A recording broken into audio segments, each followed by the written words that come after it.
everyone, this is Nimish. Welcome back to my channel. Today we are going to review the movie Theevram. This is the movie starring Dulquer Salman. It is one of his earlier films, I believe. It also stars legendary and veteran actor Srinivasan sir in the lead roles.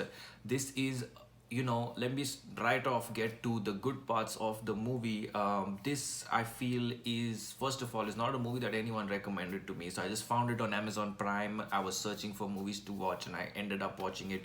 And so if you guys have not watched it, you can check it out on Amazon Prime. But this is one of those movies that I feel in the bigger lot of Dulquer movies, his population of movies. This is one of the better attempts, I think, in many ways in terms of his choice of script and his sort of motives of doing this movie. I felt at an early stage of his career is commendable because it is a very interesting movie, and I think it's one of his better movies. I would definitely rank it in the upper half of his movies ever made, and I think that this was an absolute enjoyable experience. Having said that, I obviously also think that this is also a Srinivasan sir movie. They have equal role to play, and without Srinivasan sir, I think the whole first half would have been pretty lackluster. He kept it at a great pace, at a great level. I think this is one of his funniest sort of roles that he has done, and his comic timing was through the roof. I was cracking up laughing out loud during this movie for all his scenes. He did a very good job here. A lot of physical comedy involved, and he did it very well. And then he kept the pace going, he kept it interesting. He was the policeman, so he was sort of trying to solve what's happening, so it was very interesting to watch him. And for me, the first half completely belonged to Srinivasan sir, and then in the second half the story unravels and we get to know more, and obviously Dulquer gets more screen time in that second half. But nevertheless, generally speaking, even Dulquer Salman did a very good performance for his initial movies. Now, there are a couple of things, there's two different aspects of his performance in this movie that we get to see. The first is the very serious, emotional, cold, romantic sort of image, and there's also sort of some light moments, where he's trying to be light-hearted, he's trying to be a little funny, he's trying to be he's trying to react to funny situations and those kind of positive emotions versus a lot of other dramatic or negative emotions. And I think that he absolutely conquered the dramatic negative emotions in this movie. I really liked his breakdown scene in the second half. I enjoyed his very straightforward, serious performance in the first half. It's, mysterious performance in the first half.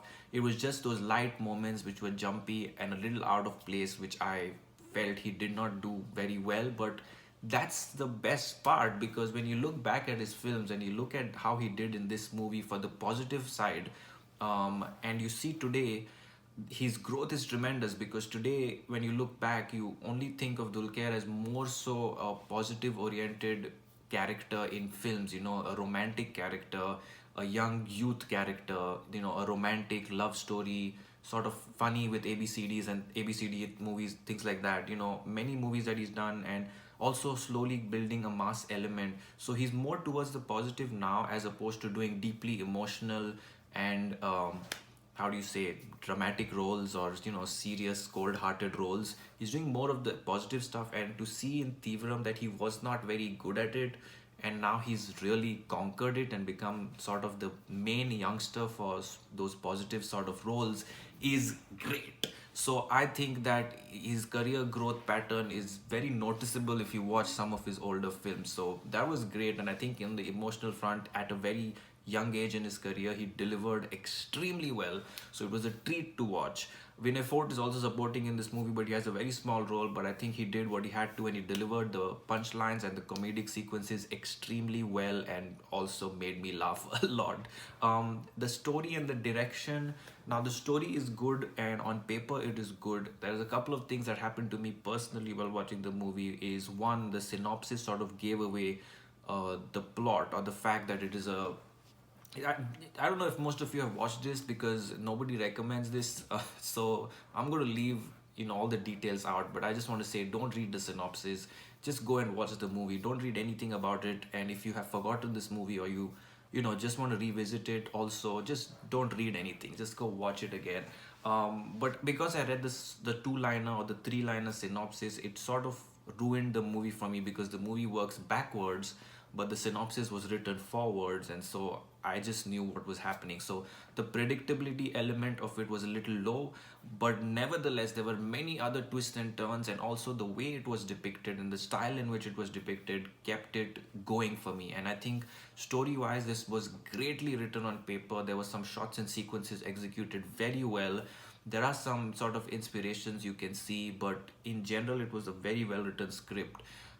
What probably happened was the screenplay and the direction sort of took a back seat, because I don't know if this was a first time director. Haven't done that level of research yet because I just watched the movie. But I don't know if this was a newer director, because one thing I notice in new directors is that they like to get straight to the point and they don't waste time in maintaining a flow, because they have so many cool things coming up in the story, so many twists and turns, so many important shots that they like to just focus on that and go chop chop chop chop. This is what it is, no wasting time, no flowy sequences, no combining sequences, no transitions, all those kind of things, so you'll see very less of sunrise or sunset or trees chirping and things like that. You'll see very less of dialogue that is random to build a character, conversations that don't necessarily need to be there but help in building the character. All those softer sequences and scenes that more accomplished directors put and take their time to get to the story. Theevram wastes no time in getting to the story, straight attacks it, and in the first 20-30 minutes, you feel like this is going from one sequence to another sequence to another sequence to another sequence, and the sort of storytelling and unwrapping bit of it was a little hampered.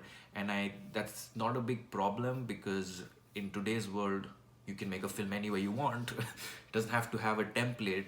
If they have a template, some of us complain, so I totally get it. But I just feel like it should have a little more flowy feel to it to be known as a very good film overall.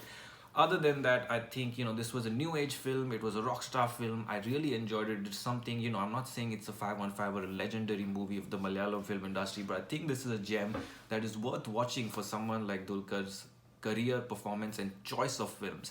I also think that initially, based on all his films he's done, he used to be very experimental, and off late he's sort of not that, you know, it's not that he's not choosing different scripts, because he's doing that with a movie like Solo and stuff. He's choosing scripts worthy, but somehow he's probably not getting at that level as his initial careers performances, such as Theevram, Kamati Padam, all those kind of movies where they were so unique, and therefore I hope that he sort of gets back in that zone, whatever it was. And the same is happening with Nivin Pauly. I think the only person that's actually going crazy choosing scripts perfectly is Fahad Fasil. So I don't know much about Fahad Fasil's initial career, but maybe his career has reversed, wherein he's choosing the best scripts now, whereas Nivin and Dulquer used to do it before, but now it's sort of affecting them, and more often than not they're missing good scripts. So hopefully they get back to that old form, original form of theirs. But anyway, speaking of Theevram, again, this is a worth a watch, so I'm going with 3 out of 5 for Theevram. It was an entertaining and enjoyable experience for a quick movie watching evening. I hope you like this review of Theevram. Like, comment, share, subscribe, and keep watching for more.